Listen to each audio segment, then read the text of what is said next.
کنجبلی عالم استخراق کے اندر 12 سال گزر گئے.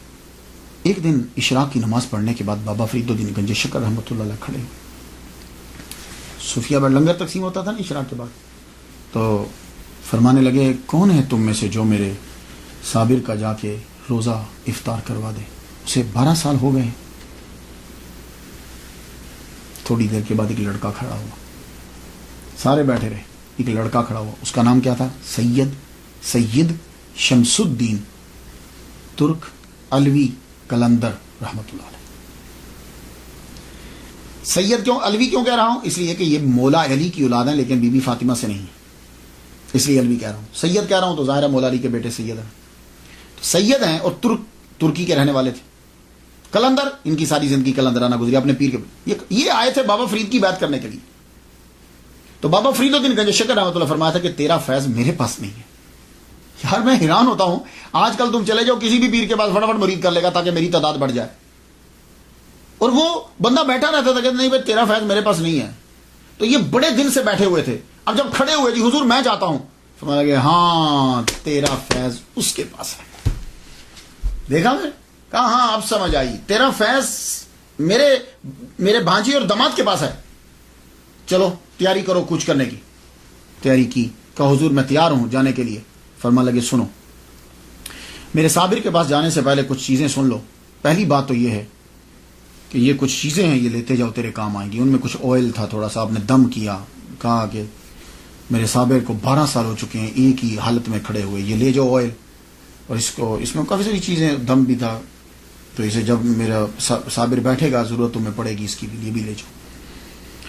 اور دوسرا, تم اس کے سامنے مت جانا جب تک وہ بیٹھ نہ جائے, اور یا جب تک تمہیں اجازت نہ دے دے, تم اس کے سامنے مت جانا.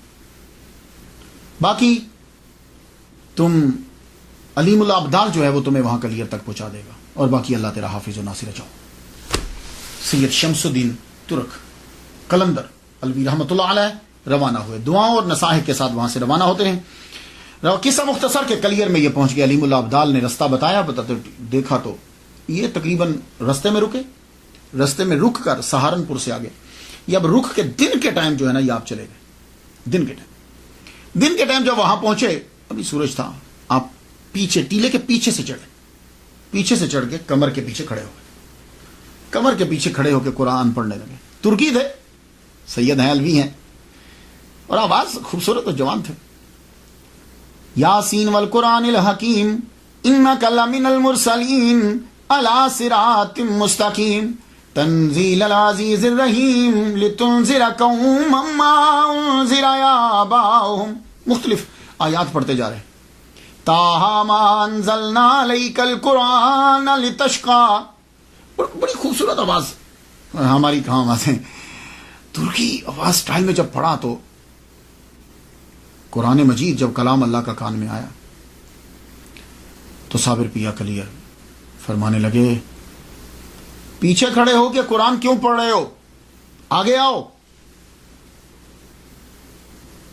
پیچھے نہیں پڑھو قرآن. آپ آگے بڑھے لیکن سامنے نہیں آئے, داہنی طرف کھڑے ہو گئے. داہنی طرف کھڑے ہو کے قرآن پڑھنے لگے. پھر قرآن پڑھ رہے, قرآن پڑھتے جائیں, آیات چن چن کے پڑھ رہے ہیں. سبحان اللہ, کیا خوبصورت آواز تھی.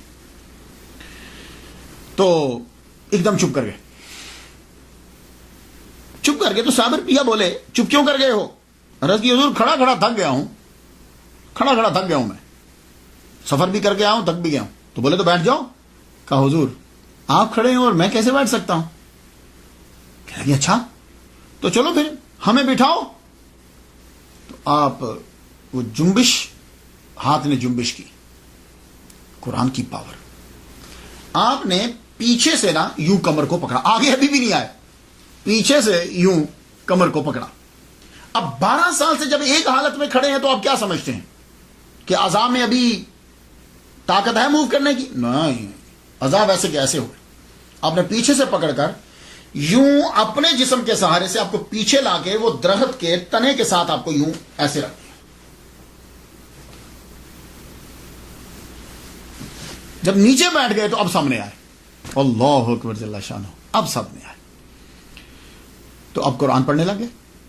قرآن جب پڑھنے لگ گئے پڑھتے پڑھتے پھر رک گئے. تو صابر بھیا پوچھتے آپ کیوں رکے ہو؟ کہنے لگے حضور شام ہونے والی ہے تو مجھے جلدی واپس پاک پتن جانا ہے. اللہ اکبر جل شانہ. مجھے پاک پتن جانا ہے تو میں پہنچ نہیں پاؤں گا. پاک پتن کا نام سنا نا جب تو آنکھوں میں آنسو آ گئے. بولے ہمارے مرشد کے شہر سے آئے ہو؟ ہمارے مرشد کے شہر سے آئے ہو؟ 12 سال کے بعد آواز سن رہے ہیں. کہا ہاں حضور میں بابا فرید کے شہر سے آیا ہوں, انہوں نے مجھے بھیجا ہے. تو اگر آپ مجھے اپنی غلامی میں مستقل رکھ لیتے ہو تو پھر تو میں رہ جاتا ہوں, ورنہ مجھے جانے دیجیے. کہنے لگے نہیں تم ہمارے فرزند ہو, رکو, تم ہمارے پاس رکو. کہا اچھا مرشد ٹھیک ہے. قرآن شروع کر دیا. قرآن جب پڑھنا پھر رک گئے. کہا اب کیا ہوا, آپ کیوں رکے ہو؟ کہا حضور بھوک لگ گئی ہے کچھ کھانے کو. فرمان لگے تو وہ گولر توڑو نا, وہ گولریاں توڑو اور ان سے ان کو پکا کے تو کھاؤ. اب جب پکائے گئے تو سامنے رکھ دیے لا کے. تو کہا کھاتے کیوں نہیں؟ کہا حضور کیسے کھاؤں, آپ نہیں کھائے, مرشد نہیں کھائے گا تو میں کیسے کھا لوں؟ کہا اچھا چلو لاؤ. اللہ اکبر جل شانہ. خود وہ ابالتے پانی میں ابال کے بنا نمک کے ابال کے پیر کو دی, خود کہیں. کیا کہنے تھے. پھر آگے بڑھے, اپنے مرشد کو جو ہے نا وہ جو بابا فرید نے تیل دیا تھا وہ تھوڑا تھوڑا لگایا, ہاتھوں کو, پنڈلیوں کو لگایا. وہ خود ان کی اپنی کرامت تھی, یہ بابا کے تیل کی کرامت تھی. خود ان کی زبان میں بڑا اثر تھا, جو منہ سے کہتے تھے وہ نکل جاتا, فوراً پورا ہو جاتا تھا. لیکن یہ تو ایک ویسے ہی ظاہری سبب ہے, جسم نے کچھ جنبش. کہنے لگے شمس الدین پانی لاؤ نا, ہم وضو کریں. وضو کروایا. پھر جتنی نمازیں تھیں سب پڑھی, مغرب بھی پڑھی, عشاء بھی پڑھی. عشاء کی جب نماز ہو گئی تو صابر پیا کہنے لگے شمس الدین جب عشاء کی نماز ہو جائے نا تو پھر میرے سامنے نہ آنا کرنا, تہجد سے پہلے پہلے تو میرے پیچھے ہی رہنا. ہاں تہجد میں آ جایا کرنا, تو پھر تہجد اور باقی نمازیں پڑھا. شمس الدین دور جا کے لیٹ گئے. تہجد کا وقت ہوا تو شمس الدین اٹھے. اس وقت اور اب بھی گاؤں کے اندر ستاروں کو دیکھ کر ٹائم معلوم کرتے ہیں کہ کیا ٹائم ہوا ہے, اور بالکل ایکوریٹ ہوتا ہے. یہ حیران کن بات ہے. تھوڑا سا ہی فرق, 2-3 منٹ کا فرق ہوتا ہے. تہجد کے وقت اٹھے اور جا کر پیر کے کان میں کہا الصلاۃ الصلاۃ الصلاۃ, اور کچھ آیات پڑھی. وہ عالم استخراج سے واپس آئے. آپ وضو کرواتے. اب ایک بات عرض کر جو, یہ بزرگ دوسروں سے وضو کیوں کرواتے ہیں؟ ہم نے کبھی دیکھا دوسروں سے وضو کیوں کرے؟ اس لیے کہ جب کوئی وضو کرواتا ہے تو پانی کم استعمال ہوتا ہے. یہ مطلب نہیں کہ ان کو تکبر ہے, وہ خود وضو نہیں کرتے, نہیں. جب کوئی آپ کو وضو کروائے گا تو آپ پانی کم استعمال کریں گے, اور جب آپ خود وضو کریں گے تو پانی کا استعمال زیادہ کریں گے. اس لیے بزرگان دین کسی سے وضو کرواتے تھے تو ایک لوٹے میں وضو بھی ہو جاتا تھا. اور اب آپ دیکھ لیجئے مسجد میں جاتے ہو کتنا پانی استعمال کر دیتے ہو. تو وضو جو ہے وہ کیا. وضو کرنے کے بعد تہجد, پھر فجر, پھر اشراق, اس کے بعد پھر استغراق. پھر اس طرح سارا دن پھر آپ جو ہے نماز. آپ نے کیا کیا کہ لکڑیاں اکٹھی کی جنگل سے, کچھ گھاس پھوس لیا, اور آپ نے اپنے پیر کی ایک جھونپڑی بنا دی. وہی کھلی ایک جھونپڑی ایک دن میں ایک ہی بنی. نماز کے ٹائم جو ہے وہ استغراق سے باہر آ جاتے, نماز پڑھتے. اس کے بعد اب آپ کھڑے نہیں رہتے تھے, اب آپ بیٹھتے تھے. پہلے تو آپ نے کھڑے گئے, اب آپ بیٹھ کر استغراق میں چلے جاتے. دوسرے دن آپ نے اپنی سائڈ پہ دور جا کے اپنی جھونپڑی بنا لی. وہاں شمس الدین ترک قلندر رحمۃ اللہ علیہ وہاں رہنے لگے. شمس الدین کے آنے کا یہ فائدہ ہوا, سید شمس الدین علوی ترک قلندر رحمۃ اللہ کے آنے کا فائدہ یہ ہوا کہ اب لوگوں کی آمد و رفت بڑھنے لگ گئی, اور آپ کے استغراق کا دورانیہ جو ہے وہ کم ہو گیا. اب جو ہے صابر پیا خود ان کو تعلیم دینے لگ گئے, ظاہری اور باطنی دونوں تعلیم جو ہے وہ ان کو دیتے. اللہ اکبر جل شانہ. یہ ایک معمول بن گیا, استغراق کم سے کم. لیکن عشاء کے بعد جو ہے وہ صبح تک جاری رہتا, صبح تک یہ جاری رہتا, لوگوں کی آمد و رفت ہونے لگ گئی.